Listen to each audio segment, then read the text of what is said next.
Hello दोस्तों, मेरा नाम है राहुल मिश्रा और स्वागत करता हूं आपका अपने इस यूट्यूब चैनल पे, जहां पे हम सीखते हैं पूरे चैप्टर को एक अच्छे से निमोनिक्स के बेसिस में और कोशिश करते हैं कि कुछ वर्ड्स के बेसिस पे हम पूरे चैप्टर को पकड़ लें और हमसे एक भी पॉइंट छूटे ना। दोस्तों, ये आपका यानी ये सारे स्टूडेंट्स का एक कॉमन प्रॉब्लम बन चुका है, जिसमें आप लोग पढ़ते तो हों मन लगा के, लेकिन सबसे बड़ा प्रॉब्लम यही आता है कि पढ़ने के बाद उसमें पकड़ कैसे बनाएं, उसको कैसे ऐसे याद करें जैसे कि हम एक भी पॉइंट को भूल ना सके। क्योंकि आप मेहनत करते हो, पढ़ते हो, लेकिन एग्जामिनेशन में आप नहीं लिख पाते हो क्योंकि आप भूल जाते हो। एक एक दो दो पॉइंट भूलने के कारण आप एग्जामिनेशन में स्लो पड़ जाते हो लिखने में, जो कि आपके लिए एक फ्रस्ट्रेशन का काम करता है। तो दोस्तों, इसी के लिए इसी का हम लोग एक सॉल्यूशन लेके आए हैं, जिसमें हम लोग देखते हैं निमोनिक्स के माध्यम से चैप्टर को समझने की कला। तो चलिए दोस्तों, आज का जो मैंने निमोनिक्स आप लोगों के लिए बनाया है वो कास्ट, रिलीजन और जेंडर चैप्टर का है। लेकिन और भी सरप्राइजिंग तब दोस्तों, जब निमोनिक्स ही आपका कास्ट हो, रिलीजन हो और जेंडर हो। जी हाँ दोस्तों, सही सुना आपने। आज का जो निमोनिक्स हमने तैयार किया है आपके लिए, वो इसी टर्म्स पे बेस्ड है। ठीक है, आज हम लोग देखेंगे कि हर एक कास्ट का ये जो वर्ड है इसी का हम लोग एक्सप्लेनेशन देखेंगे और इसी के बेसिस पे, क्योंकि आज मैंने जो स्ट्रेटेजी लाई है उसके बेसिस पे मैंने कोशिश किया है कि अब आज इस चैप्टर से मैं आपको निमोनिक्स ना याद करवा के इसी वर्ड्स से निमोनिक्स बनाऊंगा। तो चलिए दोस्तों, स्टार्ट करते हैं इस टॉपिक को। और जैसा कि आप लोग जानते हैं कि सदियों से हम लोग देख रहे हैं कि भारत देश एक पुरुष प्रधान देश के नाम से जाना जाता है। यहाँ पे महिलाओं को देखा जाता है कि वो घर की काम करती हैं, गृहिणी के तौर पे देखा जाता है। सफाई या घर के काम, बर्तन धोना या खाना बनाने के काम से हम लोग इनको ज़्यादा जानते हैं। क्योंकि अगर आपको आज मैं कुछ इमेजिनेशन देता हूँ दोस्तों, और थोड़ा सा आप इमेजिन करो कि मतलब घर में जब खाने बनाने की बात आती है तो आप लोग भी कहीं ना कहीं सोच ही पड़ते होंगे कि वो कोई महिला ही है जो आपके लिए खाना बना रही है। जैसे वो आपकी माँ हो गई, बहन हो गई या कोई और। तो आखिर ये इमेजिनेशन स्किल का रूट कहाँ है दोस्तों? किस तरीके से ये इमेजिनेशन हमारे ऊपर इतना पावरफुल हो चुका है? तो चलिए दोस्तों, उसी को समझते हैं। पहला क्या है कि पहला पॉइंट यही बोलता है दोस्तों कि अंडर वैल्यूएड हो चुकी हैं गर्ल्स। का जो काम है ना, अंडर वैल्यूएड होता है, क्योंकि हाउस होल्ड वर्क करने के कारण उनका कोई सोर्स ऑफ इनकम तो होता नहीं है। उनका जो जो भी काम होता है वो इनविजिबल काम हो जाता है दोस्तों। इनविजिबल मतलब कि उनका काम तो है, लेकिन वो कमा नहीं पाती हैं, उनके काम से उनकी कोई कमाई नहीं होती है। आखिर ये सिस्टम तैयार कैसे हुआ दोस्तों? क्योंकि ये इक्वालिटी यहाँ पे ख़त्म है। आप जब औरतों को पढ़ाओगे नहीं, उनको नौकरी नहीं दोगे, तो ये औरतें क्या करेंगी? फिर घर का ही तो काम करेंगी। तो पहला पॉइंट आप लोग समझो कि इसमें अंडर वैल्यूएट किया गया। कारण क्या था? क्योंकि इक्वालिटी नहीं था। और इक्वालिटी क्यों नहीं था दोस्तों? क्योंकि उनको मौका ही नहीं मिला डिसीजन मेकिंग पोजीशन पे, बड़े बड़े पावर पोजीशन पे। जब आप इनको मौका ही नहीं दोगे तो क्या होगा कि इक्वालिटी ख़त्म होगा। और इक्वालिटी जब ख़त्म होने के या फिर इक्वालिटी जब कम होगा, तो आप लोग देखोगे कि गर्ल्स को प्रमोट कौन करेगा, सपोर्ट कौन करेगा? दोस्तों, आज के टाइम भी अगर आप लोग देखोगे तो पॉलिटिक्स में 15% के आसपास ही औरतें हैं जो खुद को रिप्रेजेंट करती हैं। ऐसा क्यों हो रहा है? या फिर आप लोग देखोगे कि बहुत कम ही औरतें हैं कि मतलब घर का तो काम करती ही हैं, लेकिन उसके बावजूद भी कुछ औरतें घर के बाहर का भी काम करती हैं। तो उससे क्या होता है कि उन वर्ग के महिलाओं पे डबल वर्क का बर्डन भी आ जाता है। जैसे घर का काम हो गया, ऑफिस हो गया, तो दोनों संभालना उनके लिए बहुत ज़्यादा चैलेंजिंग हो जाता है। उसके बाद अगर देखा जाए तो दोस्तों 1976 से पहले होता क्या था ना कि मेल और फीमेल अगर कहीं काम कर रहे हैं ना, तो उनको काम के बदले में मेल को ज़्यादा प्रोडक्टिव समझाता जाता था और फीमेल को कम समझा जाता था। इसके कारण क्या होता था कि मेल को हमेशा सैलरी ज़्यादा मिलती थी एज़ कम्पेयर टू फीमेल। तो गवर्नमेंट ऑफ इंडिया के द्वारा 1976 में इक्वल रिम्यूनरेशन एक्ट लाया गया, जिसमें ये बोला गया कि दोनों को, अगर दोनों एक ही काम को कर रहे हैं तो उसमें सैलरीज का कोई डिफरेंशिएशन नहीं होना चाहिए। सैलरीज के बेसिस पे किसी को डिस्क्रिमिनेट नहीं किया जाना चाहिए कि तुम फीमेल हो तो तुमको कम मिलेगा। ये पहला था।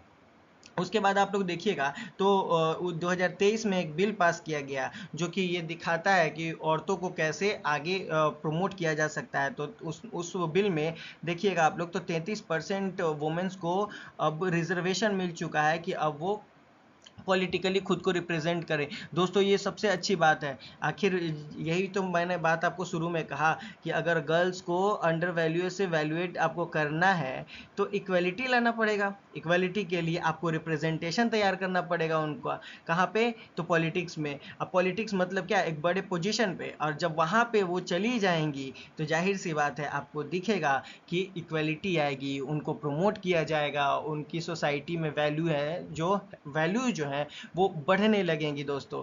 तो इनइक्वालिटीज़ का कॉन्सेप्ट अब धीरे धीरे ख़त्म हो रहा है। अब हम देखते हैं दूसरे टॉपिक को दोस्तों, जिसका नाम है रिलीजन। रिलीजन के आधार पे हम लोग देखेंगे पूरे टॉपिक को, जो एनसीईआरटी आपसे बोलना चाहता है। रिलीजन क्या होता है दोस्तों? पहला ये कि रिलीजन के आधार पे हमारे पास राइट्स है वर्शिप करने का। जैसे गॉड, जैसे हम लोग किस रिलीजन से बिलोंग करते हैं या फिर हमें किस धर्म की पूजा करनी है या किस धर्म की मान्यता है, तो हम लोग कोशिश करते हैं उस मान्यताओं को अपने पास रखें। उसके बाद इक्वल लॉज क्या है दोस्तों? तो जहां सभी को इक्वली ट्रीट किया जाए। कैसे ट्रीट किया जा सकता है दोस्तों? तो स्टेट्स पार्टिसिपेशन में मान के चलो कि आपको वोटिंग करने का है तो आपको वोट करने नहीं दिया जाएगा, आपके राइट्स को छीना जाएगा। तो इक्वलिटी आपको यही तो दिखाता है कि आपके पास हर लॉ इक्वल है। कॉन्स्टिट्यूशन में भी आपके पास सभी लॉ हैं, आप सभी चीज़ों पे एक बराबर हो, कोई किसी में कोई भी डिस्क्रिमिनेशन नाम का चीज़ नहीं है। उसके बाद से अगर आप देखो तो रिलीजन के आधार पे दोस्तों लीडर्स भी जो है ना वो मिसयूज करते हैं। पॉलिटिक्स में रिलीजन का गलत यूज होता है। अब कैसे गलत यूज होता है? तो आप इसको बहुत सारे सेंटिमेंट्स से देख सकते हो। तो पहला वो लोग करते क्या है कि धर्म से जुड़े हुए विवादित बयान देते हैं, अपने धर्म को प्रमोट करते हैं, दूसरे धर्म से लड़ाने का बात करते हैं। आप लोग देखोगे यहाँ पे मैंने बताया है, इसको कम्युनलिज्म बोलते हैं, जो कि दिखाता है ये कि एक धर्म को दूसरे धर्म से लड़वाने का काम या फिर उसके प्रति गलत विचारों को पैदा करने का काम ये लोग करते हैं। लीडरशिप का ये मिसयूज होता है। या फिर इस मिसयूज में आप लोग देखते हो कि किसी भी धर्म को ये लोग कोशिश करते हैं कि मेजोरिटी या फिर किसी धर्म को कोशिश करते हैं कि वही रूलिंग बने। इस इंटेंट में भी वो लोग कोशिश करते हैं कि रिलीजन को भी यहाँ पे इंटरफेयर करें। उसके बाद अगर हम लोग देखोगे तो आइडेंटिटी फाइट का क्या होता है दोस्तों? क्या होता है ना कि धर्म से रिलेट करके अगर धर्म का नाम लेके आप लड़ोगे, एक रिलीजन को दूसरे के से बेटर दिखाओगे, तो क्या होगा कि एक तरीके से ये प्रॉब्लम ही तो क्रिएट करेगा।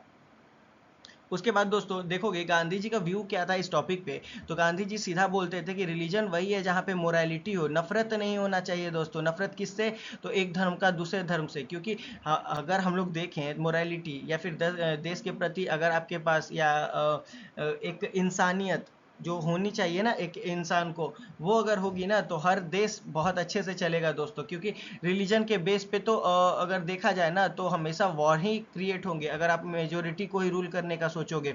आप रिलेट कर सकते हो इसको उस एग्जांपल से जो कि सिविक्स का पहला चैप्टर था, पावर शेयरिंग। उसमें हम लोग देखे थे कि सिन्हालाज क्या थी, मेजोरिटी रूल करने का इंटेंट लेके आगे बढ़ने का कोशिश की, और बाद में उन्होंने सिविल वॉर जैसे या फिर बहुत सारे प्रॉब्लम उसे उन्होंने चैलेंजेस देखे। उसके बाद दोस्तों क्या होता है कि आइडियोलॉजी तो मैंने आपको बता दिया, जिसमें कम्युनलिज्म का हो क्या होता है कि एक डेंजरस माइंडसेट, एक ही धर्म का प्रचार करना, उसी धर्म को बढ़ाना या फिर अगले धर्म को बुरा बोलना। ये जो टर्म्स का यूज़ किया जाता है ये कम्युनलिज्म का होता है, जो एक धर्म के पक्ष में बात करता है, जिसको कम्युनलिज्म बोलते हैं। उसी के बियॉन्ड अगर आप लोग देखोगे तो वन पार्टी बाइज्ड क्या होता है दोस्तों? पॉलिटिकल पार्टी में देश में बहुत सारी पार्टियां हैं। अगर वो कोई पार्टियां कोशिश करने लगेंगी कि हम प्रॉमिस करें, बेनिफिट्स दें और पॉलिसीज दें, किसको? तो कास्ट बेस्ड ग्रुप्स को, या फिर बोल सकते हो कि किसी रिलीजन बेस्ड ग्रुप को। इससे उनका क्या है, तो रिलीजन को बीच में लाके वो लोग क्या कर रहे हैं? पॉलिटिक्स कर रहे हैं, वो लोग वोट कलेक्ट करने का काम कर रहे हैं। आगे चल के हम लोग देखेंगे जब डिफरेंस पढ़ेंगे दोस्तों, कास्ट इन पॉलिटिक्स और पॉलिटिक्स इन कास्ट, तो हम अच्छे से समझेंगे कि ये क्या होता है।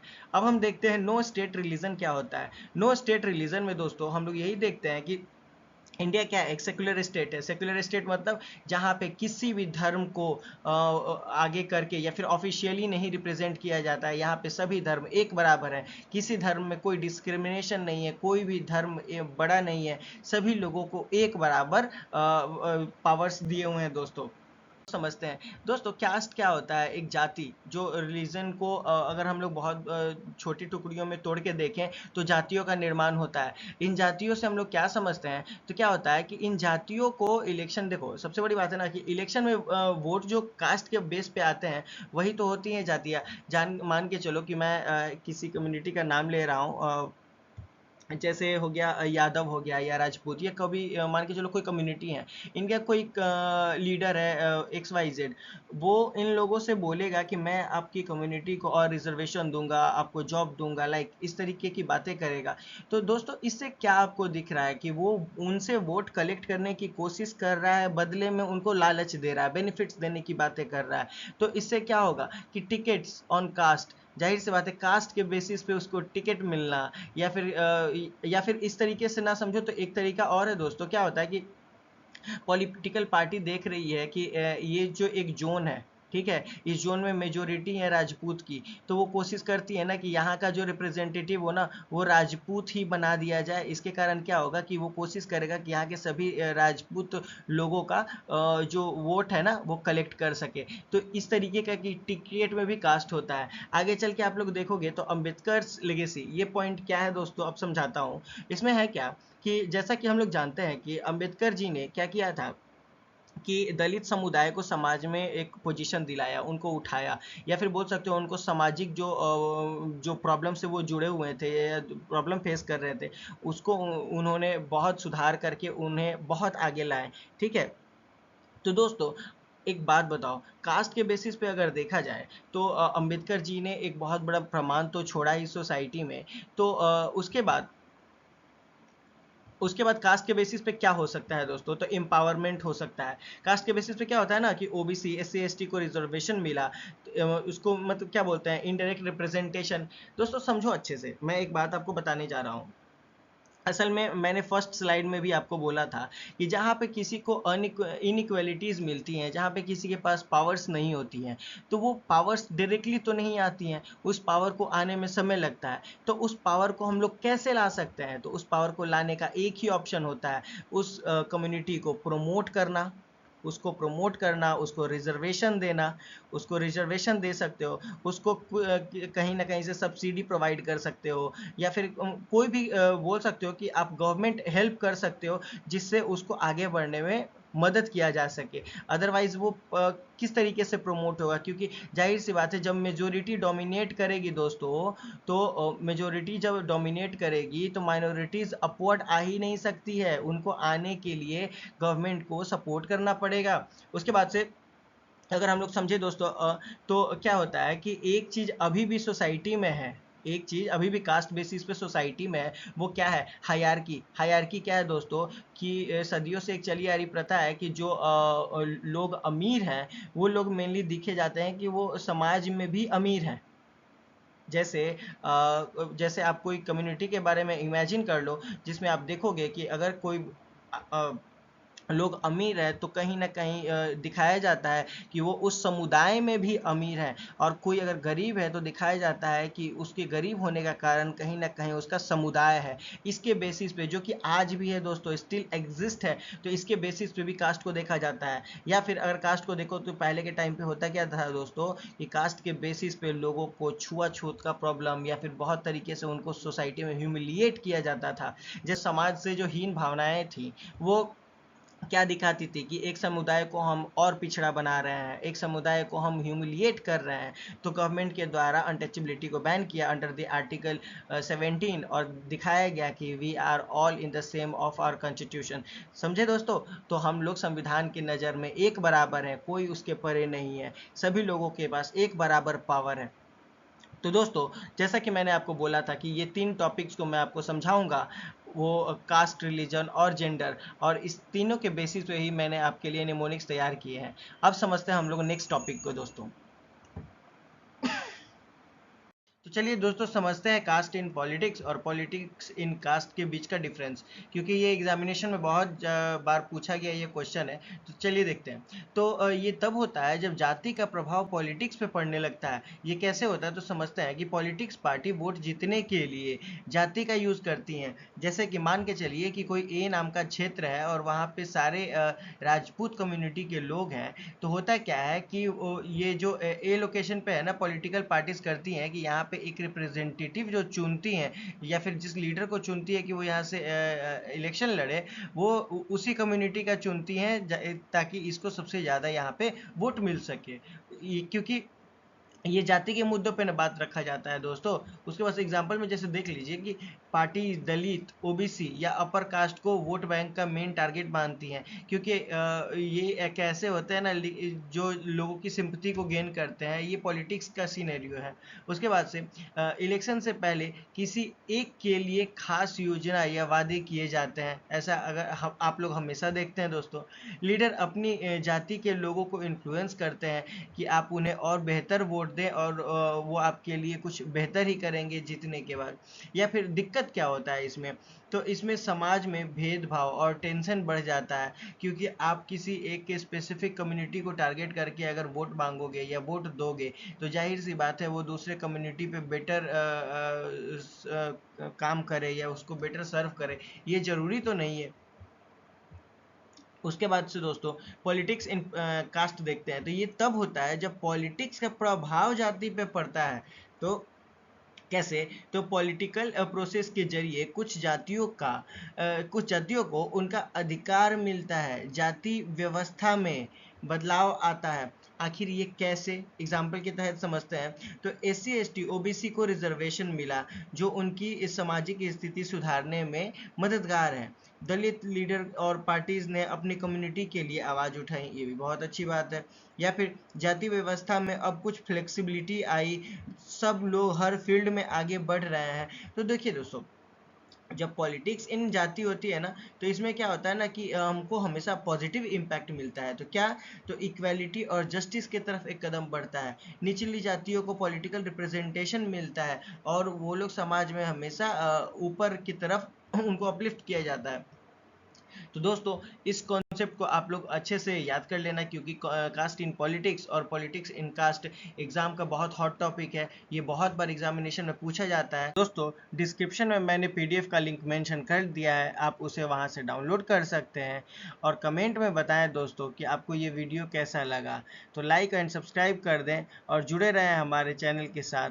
आपको मिलेगा हमेशा एक नया निमोनिक्स। तब तक के लिए शुक्रिया, थैंक यू।